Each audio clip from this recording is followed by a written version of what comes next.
c'est là où se trouvent tous les covidiens képp koo xamante ni am nga feebar bi foofu nga nekk ñi ñuy faj ak ñi nga xamante ni ils sont en attente s'il y a des gens qui sont en attente c'est la faute à qui c'est la faute à l'État du Sénégal donc tey fu mu nekk nii man dund naa mais ay conditions yoo xamante ni quelque part mais j'avais honte je me suis dit mais moi je suis un privilégié pourquoi je suis un privilégié parce qu'il y a des critères yoo xamante ni xool nañ ko de comorbidité mais et cetera suma taux oxygène mi ngi wàcc man sélectionné nañ ma mais donc la faute à qui je ne cible personne la faute c'est que ñun Sénégal sur la démocratie mais sanitaire il faut ñu defaraat mbir mi tey loolu moom mooy problème bi est-ce que la vague Covid mënoon nañ ko éviter la réponse est oui parce que tey fu mu nekk nii ce qui m'a énervé mooy cette sortie politique et cette sortie tibb tànk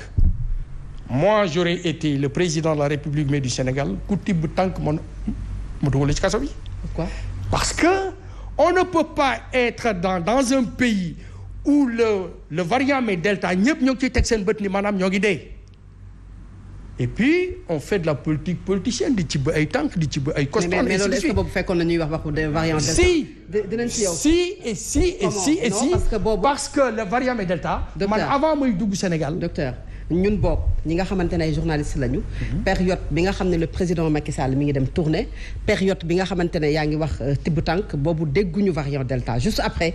am na variant delta boo xam ne dégg nañu ko est-ce que le président de la République bi nga xamante ne am na toutes les informations bu ñu sukkandikoo ci les spécialistes de la santé yu wax ne addu woon nañu yëglu woon nañu est-ce que moom toutes ces informations c'est les opposants amoon nañu ko. Le monde entier avait toutes ces informations madame.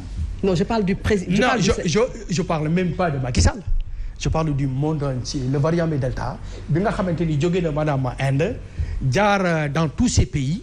Tout le monde était au courant ñëppay seetaan mais France 24 ñëppay déglu madame Macron ñëppay déglu ce qui se passe mais dans le monde donc dire que au Sénégal le président n'a pas parlé non et non et non. dinañ ñëwaat non terminé après ñu il y a deux notions la notion de responsabilité et de culpabilité je sais ce que je dis ils sont coupables. Qui ils? Macky Sall et Bougane Gueye.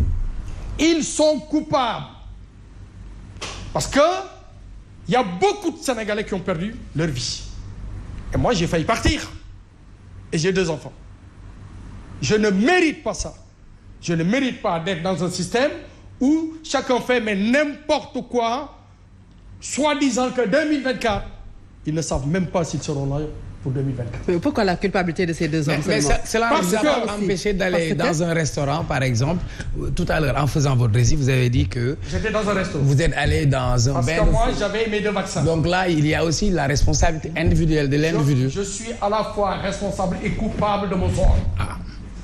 Il faut être honnête dans la vie. Ça c'est clair. Dinañ ñëwaat docteur. Et nga daaneel foofu rapidement pour qu'on passe au professeur s'il vous plaît. Parce que tey fi mu nekk nii li mu wax dëgg la nous avons une responsabilité mais partagée chacun tey fi mu nekk nii man je dois tout faire pour défendre l'autre Sénégalais par rapport à mon comportement. Est-ce que en sortant de Jakaarlo je devais y aller? La réponse est non. Je ne devais pas y aller mais lan moo ma réeral parce que j'avais déjà mes 2 vaccins. On m'a fait croire moi que j'étais couvert à 80%. C'est ça qu'on m'a fait croire. Malgré les vaccins, vous avez contracté la maladie. C'est ce qui est quand même catastrophique. J'étais dans une situation grave. Et quand on nous faisait les vaccins ailleurs, on nous disait oui, vous êtes couvert à 80%, ce qui est absolument faux. Et j'ai découvert par mes recherches que le monde entier est en train de mentir. Sur quoi? Ce ne sont pas des vaccins, ce sont des tests de recherche scientifique. Ce sont des tests de recherche scientifique, madame. Ce ne sont pas des vaccins. Quand tous ces gens-là ils disent mais c'est des vaccins, on doit les mettre au pilori. Ils ont menti au peuple. Ils nous ont menti. Moi j'ai eu confiance. J'ai eu confiance. Je les ai écoutés. Au départ, je faisais partie des intellectuels qui disaient non. Avec tout le respect que je dois à Serigne Mountakha, avec tout le respect que je dois aux chefs religieux. J'ai même fait un article en disant pour que les Sénégalais puissent être vaccinés, il faut que Macky, les khalifes généraux, qu'ils passent en premier. Je l'ai dit.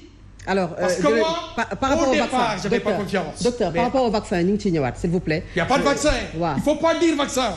Alors, c'est des tests de recherche scientifique. Il n'y a aucune évaluation. Il faut appeler un chat. Ces gens-là, c'est des menteurs. Docteur. C'est des assassins et des criminels. Alors, je le dis haut et fort. C'est des criminels. Alors, ñu jàll ci s'il vous plaît monsieur docteur s'il vous plaît docteur Thiam ñu ngi ci ñëwaat.